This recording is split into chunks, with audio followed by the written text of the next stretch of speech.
Campeonatos de Fórmula 3 em toda a sua história sempre carregaram uma alta carga de expectativa a respeito de futuros talentos das pistas. Mas a temporada de 2015 da Fórmula 3 europeia, à época o mais importante torneio continental, estava cercada de empolgação.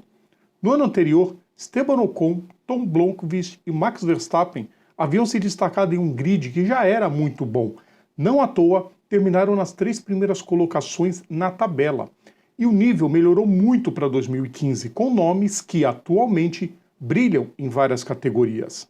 Pilotos como Felix Rosenqvist, Jake Dennis, Nick Cassidy, Maximilian Günther, Lance Stroll, Antonio Giovinazzi, Santino Ferrucci, Charles Leclerc, Michael Jensen, Gustavo Menezes, George Russell, Callum Ilott, Tatiana Calderon, Alexander Albon e Alexander Sims faziam parte da lista de pilotos daquele ano só para ficar nos mais conhecidos de agora.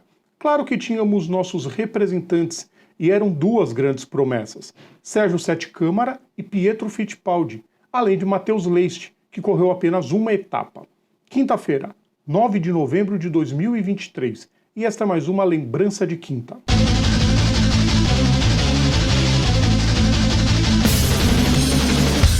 Salve a todos os nossos ouvintes, salve a todos os nossos seguidores, sejam todas e todos bem-vindos. Mais uma vez, eu sou o Rodrigo Vilela, hoje é dia de TBT, hoje é dia de lembrança de quinta, dia de relembrar mais um momento clássico das pistas. Antes de começar, o pedido que eu faço em todo o nosso conteúdo, deixem um like nos nossos vídeos, compartilhem nosso conteúdo, inscrevam-se no nosso canal e ativem as notificações, ajuda muito a gente. Com tudo isso, fica até difícil imaginar o desfecho da 4ª etapa, realizada em Monza.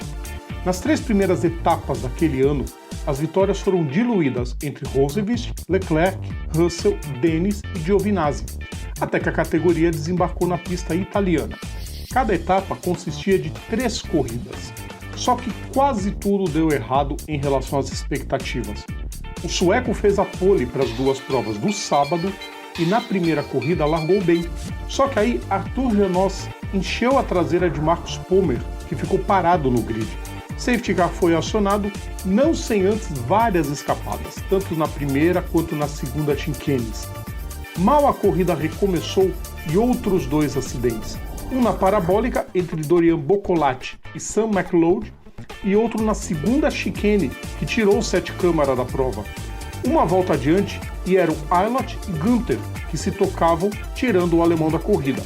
Os pilotos seguiam em disputas que ultrapassavam os limites da esportividade, e não foi raro que as áreas de escape virassem partes bem visitadas pelos competidores, e às vezes até mais do que o asfalto. Na reta principal, Martin Kahl simplesmente jogou Alessio Lorandi para a grama, isso tudo com menos de 10 minutos de prova. Parecia que tinha acalmado, mas as batidas continuavam. Com 13 minutos para o fim, e mais uma fechada de porta inexplicável, Nabil Jeffrey tirou Fabian Schiller na curva Ascari. Mais 2 minutos se passaram e era a vez de Ferrucci errar o ponto de freada e bater em Dennis, pior para o estadunidense, que saiu da corrida. Mais um tempo se passou e Ilott fez mais uma vítima da imprudência, o indiano Mahaver Raghunathan. Na última volta, o entrevero era entre Giovinazzi e Stroll, que rodou e ficou lá atrás. Rosenqvist venceu, mesmo com disputas bem acirradas contra Jensen, que foi o segundo à frente de Dennis. Parecia que os ânimos exaltados dos pilotos encerraria ali, mas tudo piorou na segunda corrida. Leclerc foi tirado da prova na primeira curva, num salseiro que teve também Julio Moreno tocando em Calderon, fazendo os 2 irem para os boxes trocar o bico. Foi aí que na relargada, o arrojo em excesso começou a virar irritação para Stefano Domenicali, à época presidente da Comissão de Monopostos da FIA. Giovinazzi e Stroll, que se estranharam na primeira prova, voltaram a trocar sopapos na pista. Só que dessa vez o canadense, que empurrou o italiano para a grama, foi alçado para uma altura quase além do alambrado e girando no ar antes de cair no solo. Incrivelmente, o canadense saiu andando. Safety car de novo. Nenhum acidente assustador fez diminuir o ímpeto dos pilotos que seguiram abusando da antidesportividade. Com 11 minutos para o fim, Günther rodou na primeira chicane após ser tocado por Boccolati. Enquanto as câmeras focavam nele, um outro carro da equipe Merck apareceu todo batido ao fundo da imagem. Era Michele Berettà. No replay foi possível ver as várias capotadas sofridas pelo italiano após ser empurrado na reta e bater fortemente no muro. Berettà também saiu sem ferimentos. Nova relargada e tudo seguia de mal a pior. Menezes foi empurrado 2 vezes para fora da pista nas curvas de lesmo, primeiro por Russell e depois por Brandon Maisano. Logo depois, Matthew Hall deixou para frear mais tarde no fim da reta principal e acertou Alessio Lorandi. A direção de prova se cansou e meteu a bandeira vermelha, encerrando a prova quando restavam 2 minutos para o final. Mais uma vitória de Rosenqvist.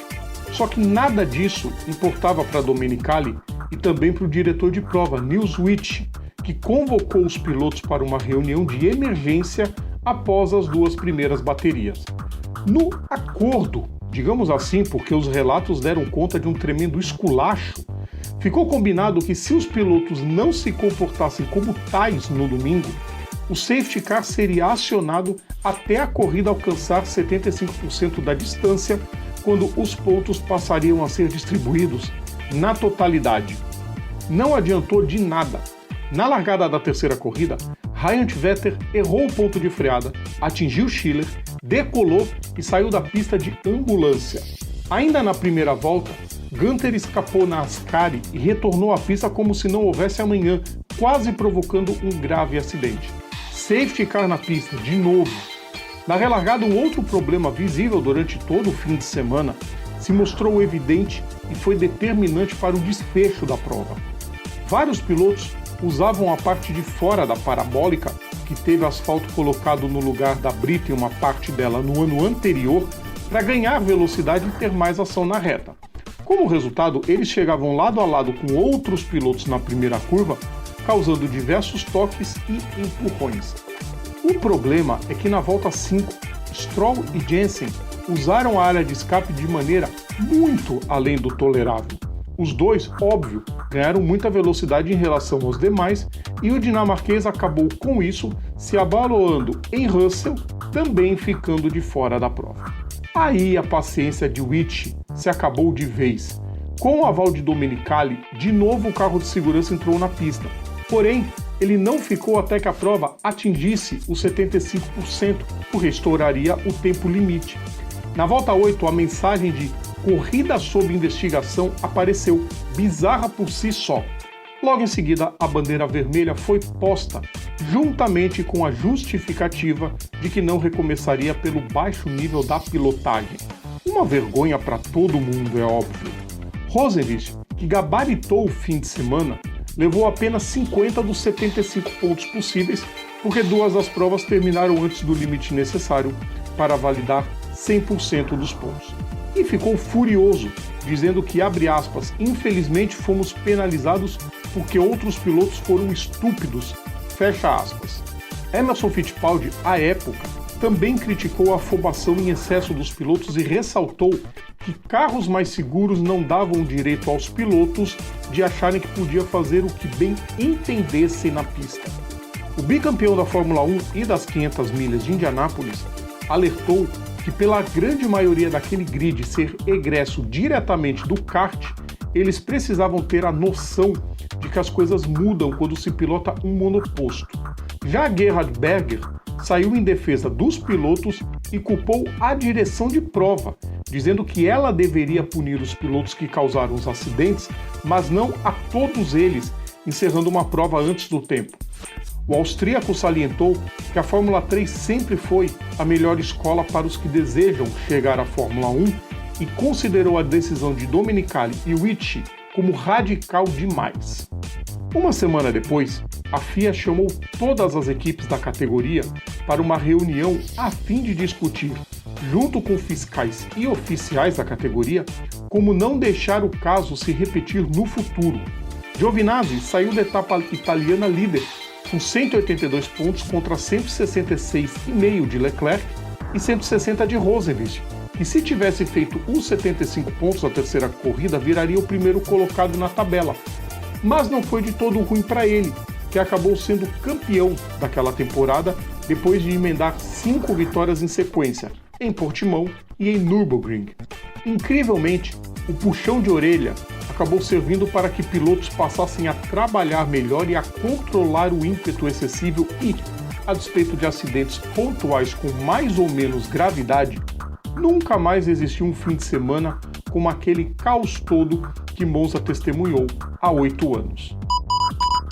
Eu me recordo que quando teve o acidente do Stroll, que ele capotou, que ele voou praticamente quase para fora da pista, aquilo me chamou a atenção.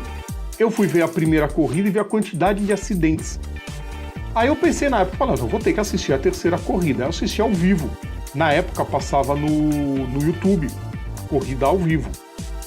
E, bom, não tem quem não tenha ficado constrangido de ver aquela mensagem que a corrida estava sob investigação. Aquilo foi muito feio, realmente.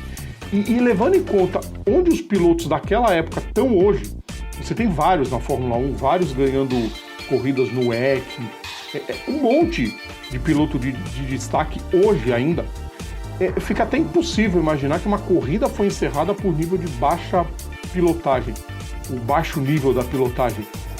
Mas foi bom que tenha acontecido aquilo para os próprios pilotos terem uma noção de que eles têm que se controlar. É a velha frase que todo mundo fala: corrida não se ganha na primeira curva, mas se perde. Então, ajudou muito aos pilotos darem aquela segurada e saber a hora de atacar, saber a hora de disputar uma freada e saber a hora de recolher e ficar atrás do seu rival na pista.